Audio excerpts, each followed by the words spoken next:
Bueno, reanudamos la audiencia. Le doy la palabra a las defensas. No sé quién va a comenzar. Doctor García, lo escuchamos. Gracias, doctor. Brevemente quería hacer algunas aclaraciones en relación con la réplica realizada por la Procuración y la Fiscalía respecto al único planteo que se trató como cuestión adicional a la cuestión de fondo, a la defensa de fondo, que está relacionado con la duración que ha tenido este procedimiento. En primer lugar, advierto que tanto con la Fiscalía como con la querella hemos hecho en este caso una conceptualización diferente sobre lo que es el derecho a ser juzgado sin dilaciones indebidas, y por otra parte hemos utilizado como baremos para resolver este problema, que es el de los procesos que no se realizan de manera rápida o de manera diligente o sin dilaciones indebidas. Hemos utilizado material distinto para construir nuestra respuesta a la pregunta acerca de si este proceso puede concluir con una sentencia de condena después del tiempo que ha insumido el caso, ¿no? O sea, creo que usamos material distinto. Me refiero a jurisprudencia distinta, a doctrina distinta, y además que hemos evaluado e interpretado la ley, y cuando digo ley me refiero también a los instrumentos internacionales, de manera distinta. Por supuesto, esta diferencia la va a zanjar el tribunal como corresponde a nuestro modelo de enjuiciamiento. No es una cuestión que las partes puedan ni siquiera hasta convenir, me animaría a decir. ¿Por qué digo esto? Porque en el caso de la Procuración, a la cual adhirió en este punto la Fiscalía, la Procuración hizo un especial hincapié en el peso que tendría la decisión, o en el peso que tendría para tomar la decisión, la evaluación de las reglas del Código Penal, y me refiero a las reglas que rigen la vigencia o no de la acción penal, ¿sí? Desde mi punto de vista, el punto de partida no debe ser el Código Penal, porque hacer esto tornaría, desde mi opinión, en irrazonable la manera de pensar la garantía o el principio de regulación. Me refiero a qué es el plazo razonable. ¿Por qué digo esto? Porque las reglas que rigen la acción penal o la extinción de la acción penal por el paso del tiempo en relación con la prescripción regulan también los actos procesales que permiten suspender el cómputo del plazo o interrumpirlo. Si prestamos atención a la regulación del artículo 67 de lo que antes se conocía como secuela de juicio y ahora como causales escritas de suspensión de la acción, de interrupción, que permitiría volver a contar el plazo, advertimos que por lo menos encontramos 4 actos procesales con esa virtualidad. El primer llamado a prestar declaración indagatoria, el requerimiento de elevación a juicio, la citación a juicio y la sentencia no firme. O sea que hay 4 actos procesales que permitirían el reinicio del cómputo del tiempo, y esto llevado a un caso como el del señor Leiría o el señor Sosa, en los cuales el plazo máximo de prescripción, en el caso del señor Leiría es de 5 años y en el caso del señor Sosa es de 10 años, siguiendo este lineamiento propuesto por las acusaciones, la duración máxima del procedimiento sería, en el caso de Leiría, 25 años y en el caso de Sosa, 50 años, ¿sí? Si computamos los distintos actos que permitirán volver a contar el plazo. Entiendo que esto sería irrazonable, o sea que 25 años sea admitido un procedimiento o 50 años. En cualquiera de los dos casos me parece un plazo que sería anormal. Por eso, desde mi punto de vista, no debe construirse de ese modo la garantía, y sí debe prestarse atención a las reglas que rigen los procedimientos. Y la regla que rige el procedimiento, la número 1, es el 207 del Código Procesal, que en principio atribuye a los jueces de instrucción o a la jueza de instrucción 4 meses para realizar la instrucción con prórrogas sucesivas en casos justificados. Pero el plazo guía es la regulación procesal, o sea, los plazos del procedimiento están regulados en el Código Procesal. En cambio, la duración máxima de vigencia de la acción está regulado en el Código Penal, esto desde mi lectura. O sea, una vez que se inicia el procedimiento, corren y rigen los plazos del procedimiento. Por supuesto que la jurisprudencia ha tomado siempre como baremo el Código Penal. No sé si esto está bien o está mal, es un elemento de hecho, ¿sí? Pero sin lugar a duda ha entendido que es irrazonable un proceso que dura más tiempo que el máximo de pena prevista para el delito. Por eso me ocupé en el planteo efectuado de tratar de justificar por qué en el caso de Sosa, al cual se le atribuían delitos diferentes, no debía realizarse un concurso para evaluar la duración máxima del procedimiento y debía analizarse la vigencia de la acción por separado, y hice una referencia a la teoría del paralelismo. O sea que en primer lugar, no coincido y creo que es desacertado suponer que la duración máxima del procedimiento debe evaluarse a partir de la primera lectura del Código Penal, y creo que es al revés. Debe ser una guía pero secundaria, no puede ser el principal baremo, porque nos trae este problema de explicar procesos de 50 años como máximo, o explicar procesos que duren 20 años, 15 años. En primer lugar, esta sería una aclaración. En segundo lugar, lo que entendí como un problema aparente, que es el de la posibilidad de prescripción o insubsistencia en casos de graves violaciones a derechos humanos, ¿sí? No sé si la cita que hice fue exacta o literal, pero entendí en la argumentación de la querella y de la Fiscalía que entendían que este era un proceso que podía catalogarse regular, en el sentido de que el Estado había cumplido con su deber de investigar según estándares internacionales.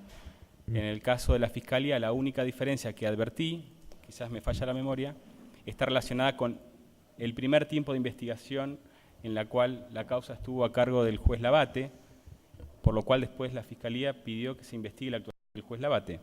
Es decir que era un tiempo que no superaba el año, la diferencia entre ambas posiciones, según advertía en relación con este tema.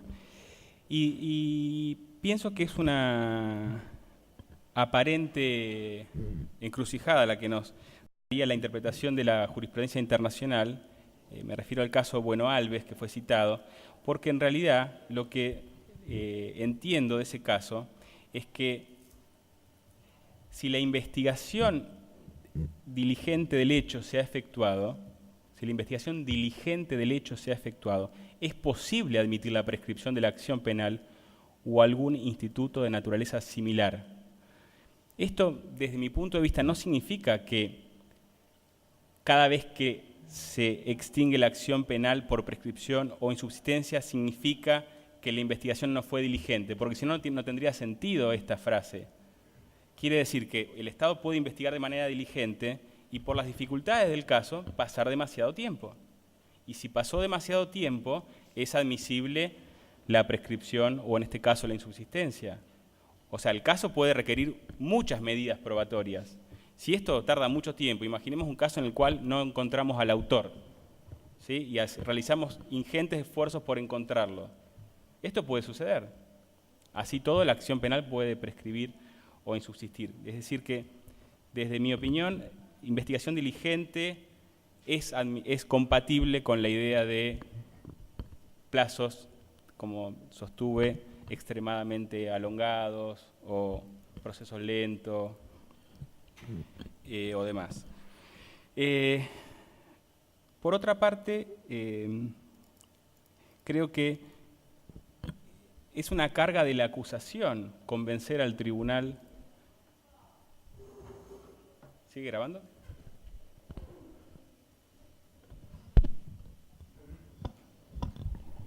¿Sigue grabando?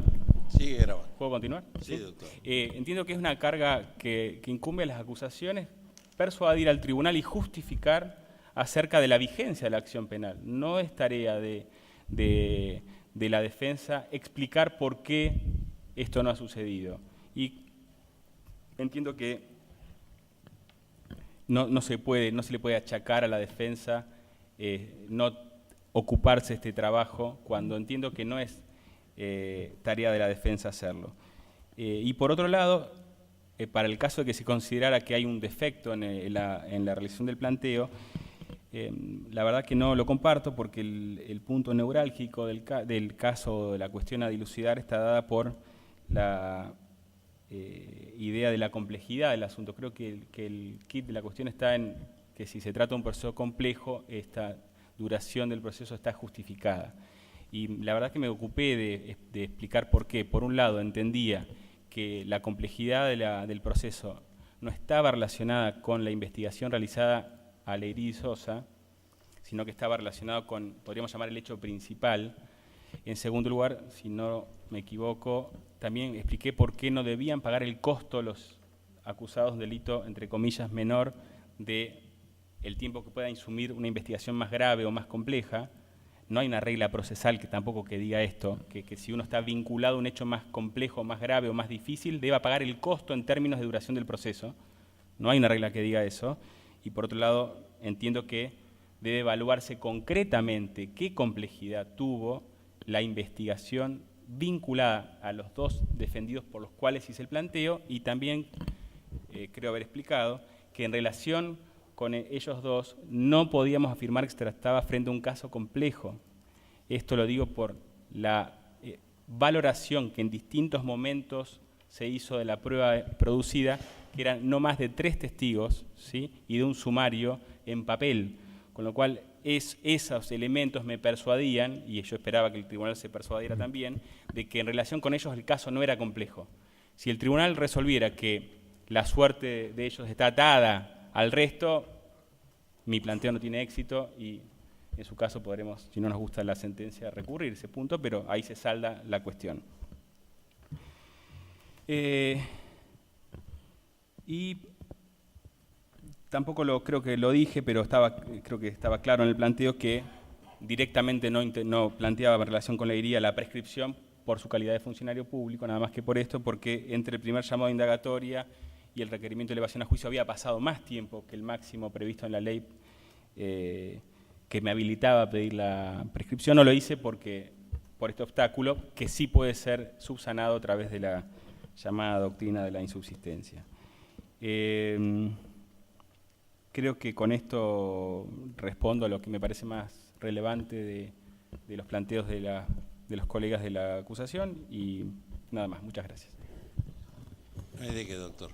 Sí, señor presidente. Adelante, doctor. Brevemente, solamente responder lo que el doctor Pasilio expresó en esta audiencia respecto de lo que consideran que es un planteo sobre la congruencia. Básicamente, para aclararlo, lo que yo sostuve ahí era que lo que hay es un problema que la sentencia podría recoger de congruencia latente, porque la propuesta que hacen las acusadoras en orden a la valoración de la prueba lleva incita este problema.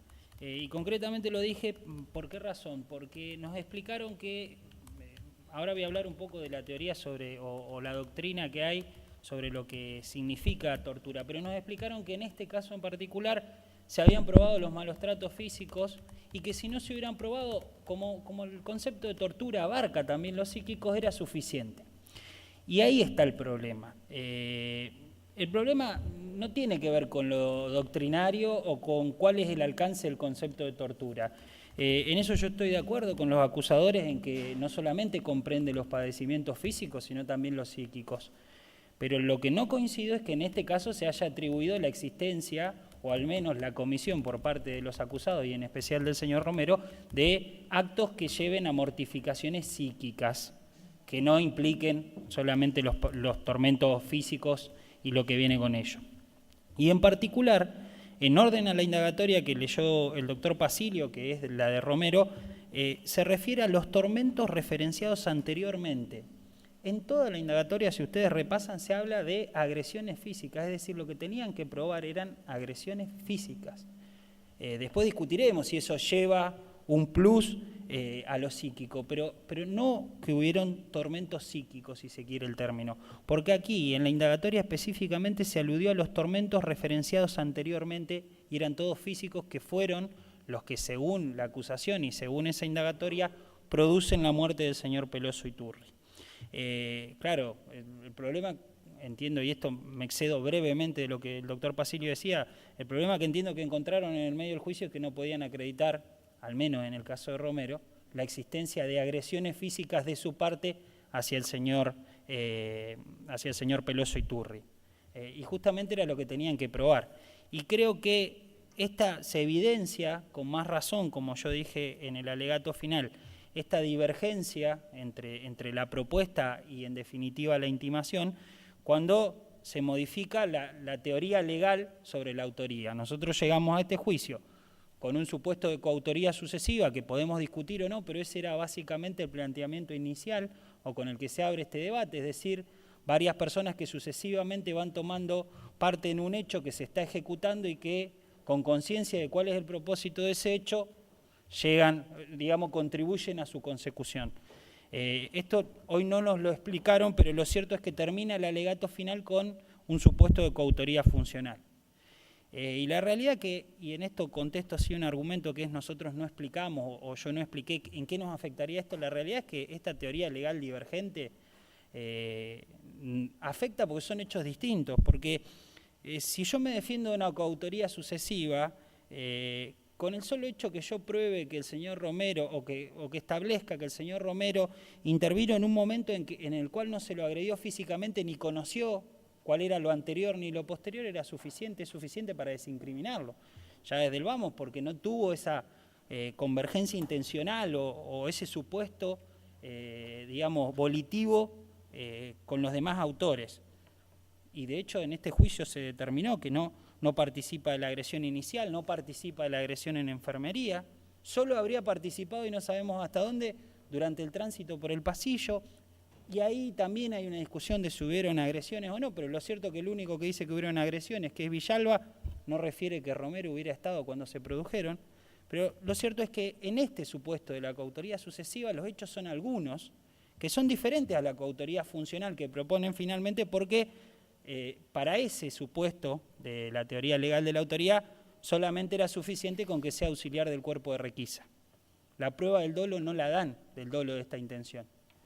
¿Por qué? Porque la infieren del contexto. Por eso fue que traen este tipo de prueba. Y realmente son hechos diferentes. Y yo vuelvo a lo mismo, no es que diga que ya hay una violación a la congruencia, lo que dejé sentado para que el tribunal considere y que lo tenga en cuenta al momento de resolver es que está latente este problema de la congruencia. Y básicamente esas son las referencias que hago en relación a esto que dijo el doctor Pasilio en la audiencia de hoy. Nada más, señor presidente. Gracias, doctor. Doctor Cáceres, doctor Baccaro. Bueno, yo voy a hacer referencia solamente a dos puntos. Primero voy a hablar... Más cerca al micrófono, doctor, si es tan amable.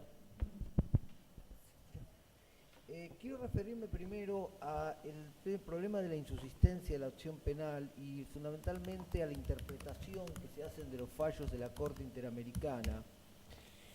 Yo entiendo, quizás pueda parecer una exageración en parte, pero yo creo que la Corte Interamericana tiene que resolver un problema en sus fallos que hasta este momento no ha resuelto, que es el siguiente. Originariamente, en los primeros fallos, la Corte Interamericana sostenía que los derechos, o sea, los errores del Estado o que el actuar ineficaz del Estado en una causa penal no podía nunca perjudicar al imputado. Cuando el Estado no actuaba correctamente, este actuar incorrecto del Estado no podía nunca terminar perjudicando al imputado. A partir de la presentación de las causas enmarcadas en las graves violaciones a los derechos humanos, la Corte Interamericana abre una nueva corriente donde empieza a sostener que existe una responsabilidad del Estado de investigar estas causas y de tener que llegar a avanzar, pero en este momento nos encontramos en una situación donde, para mi entender, no está claro si realmente se habilita esta posibilidad de que el mal accionar del Estado pueda perjudicar al imputado. Yo personalmente entiendo que no, yo entiendo que la Corte va a tener que ir avanzando en la medida que van avanzando los fallos, y que si bien es cierto que cuando el Estado actúa mal debe ser sancionado, esta sanción debe ser al Estado, pero en modo alguno puede acarrearle una consecuencia al imputado de la causa. O sea, en el presente caso, suponiendo que efectivamente el Estado no haya actuado diligentemente, el Estado debe ser sancionado y será sancionado por la Corte Interamericana con la rapidez. Pero esa sanción no debe implicar que los imputados se vean perjudicados en no haber sido juzgados en el tiempo oportuno. Eso, simplemente quería emplear eso en relación a este tema. Y ahora voy a referirme a la grave acusación que me hace el doctor Borda. Primero, voy a reiterar lo que dije cuando yo inicié mi alegato. Yo claramente dije que si bien entendía que la Procuraduría Penitenciaria había actuado de mala fe en algunos tramos de esta causa, que había intentado, mediante, como lo voy a explicar ahora, engañar al tribunal para lograr ingresar una pericia, claramente dije que ni el doctor Basilio ni el doctor Borda tenían nada que ver con ese hecho. No tienen nada que ver porque no estaban presentes. Pero como mi objetivo tampoco era perseguir al colega que había realizado estas actividades, tampoco lo individualicé. Pero ante el planteo realizado por el doctor Borda no me queda más remedio que terminar de clarificar esta situación. Concretamente, la doctora Acosta Mesa, en representación de la Procuraduría Penitenciaria, el día 23 de noviembre de 2012, a foja 1809, propone como perito de parte al doctor Patito. Simplemente eso. No, en ese escrito, el tribunal lo va a poder leer, no menciona que hayan tenido contactos con el doctor Patito, no menciona que el doctor Patito haya tenido acceso a la causa, no menciona que el doctor Patito haya producido un informe al cual ella probablemente, no puedo tener la certeza, pero probablemente haya tenido acceso. Toda esa información no se la da al juez. Simplemente le dice al juez, señor, vengo y propongo como perito de parte al doctor Patito. A posteriori, encontramos que el informe del doctor Patito es de fecha noviembre del 2012. Esta situación trae dos cuestiones. Una, el artículo 204, en su último párrafo dice: el sumario será siempre secreto para los extraños. El doctor Patito, a noviembre del 2012, era un tercero, un extraño al expediente. Recién en esa fecha es propuesto perito. Obsérvense ustedes que claramente, y yo lo pongo en cabeza de la doctora Acosta Mesa de responsabilidad porque ella era quien representaba a la Procuraduría Penitenciaria y quien tenía el acceso al expediente, claramente al doctor Patito se le permitió el acceso al expediente siendo un extraño al expediente. Se violó el artículo 204, no hay ninguna duda. O sea, no es como dice que yo soy despectivo, que soy injusto. Yo me refiero a un hecho concreto que viola una norma concreta del Código y que está probado en las actuaciones del expediente. Y claramente esta presentación de ofrecer de perito al doctor Patito, porque acá viene el grave problema. Cuando yo ofrezco un perito, según este sistema que nosotros nos tenemos que mover, que es el que establece este código, que yo ya he planteado, que lo considero ridículo y considero que está totalmente desactualizado y es inconstitucional, pero es el sistema de nuestro código, recién los peritos pueden tomar vista de la actuación e intervenir y preparar su dictamen una vez que han sido admitidos por el juez de instrucción. Y el doctor Patito realizó todas estas tareas antes de haber sido admitido como perito de parte. Y a eso se reduce mi acusación de la mala fe de la Procuraduría Penitenciaria. ¿Por qué? Porque ellos, teniendo una pericia realizada, porque ellos después van a utilizar en el escrito que van a presentar el informe de Patito como argumento para pedir una nueva pericia, pero originariamente ellos lo proponen directamente de perito. Si Patito no se moría, se hubiera hecho todo el trámite de la pericia, este informe probablemente no hubiera aparecido nunca y se hubiera incorporado una pericia sin que nadie supiera que el doctor Patitó había intervenido con anterioridad en la causa. Así que quiero que quede bien claro ese punto. Yo, en manera alguna, por otro lado, jamás me referí en forma despectiva al profesional. En todo caso, le estoy imputando, ni siquiera yo me estoy refiriendo en forma despectiva a la doctora Acosta Mesa. Yo simplemente estoy haciendo referencia de un hecho. El tribunal podrá decidir si el hecho fue lícito, no lícito, fue una falta o no fue una falta. Pero esto no es referirse despectivamente a una persona. Tampoco en cuanto al grado de justicia o injusticia, eso en definitiva lo tiene que decir el tribunal. Siempre las presentaciones de las partes van a estar teñidas de un grado de injusticia en el sentido de que, o sea, nosotros no dictamos, no hacemos la justicia. Nosotros sostenemos posiciones enfrentadas de distintas partes. Por lo tanto, no sé si es justo o injusto. Yo simplemente le resalto al tribunal lo que dice el expediente y no hago otra cosa. Y en relación a mi presunta acusación de que habían falsificado la firma del doctor Patitó, eso no es cierto tampoco. Yo lo que mencioné en esa audiencia, lamentablemente no he tenido tiempo de buscarla y demás, es que el hecho de que el doctor Patitó estuviera fallecido al momento de presentarse la pericia, nos impedía a las partes que se efectuara el reconocimiento de la firma y establecer que efectivamente la firma de ese informe era del doctor Patitó. Pero de ahí a presumir que yo estoy diciendo que falsificaron la firma hay una distancia muy grande. Obsérvese que es un tratamiento común y habitual en las audiencias que cuando se presenta cualquier escrito, el testigo lo primero que hace es reconocer la firma. Y no por eso estamos presuponiendo que el juez actuante al momento de tomar esa declaración falsificó la firma del testigo. Simplemente es una cosa que está establecida en la norma y que es una garantía más que tenemos no solo la defensa, sino todas las partes, que efectivamente la persona que es testigo o la persona que es perito reconoce que efectivamente esa firma en ese documento la puso él. Pero no por eso presuponemos, estamos acusando de falsificar la firma. Bueno, y yo simplemente lo que planteé en esa audiencia fue eso, señores, no podemos hacer una verificación mínima sobre ese informe. Por lo tanto, solicito que realmente se expida al tribunal sobre este tema, porque me agravia, por un lado falta lo que yo dije, y por otro lado me agravia en cuanto a que yo en ningún momento quise ser despectivo y mucho menos faltarle al respeto a mis colegas, con los cuales reconozco que encima hemos tenido una excelente relación de trabajo. Yo creo que más bien esto es un malentendido sobre la cuestión. Nada más. Muchas gracias, doctor. Doctor Cáceres, doctor Pugliese.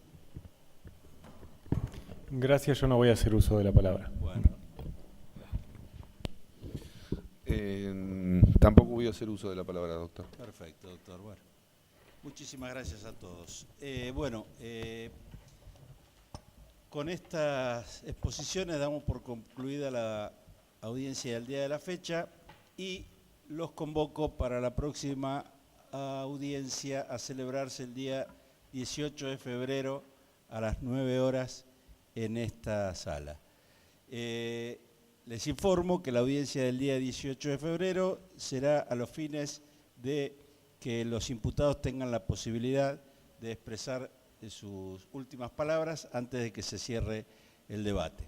Aprovecho para explicarles a los imputados que de ninguna manera esta posibilidad de que ustedes tengan de hablar el día 18 tiene que ver con una declaración indagatoria.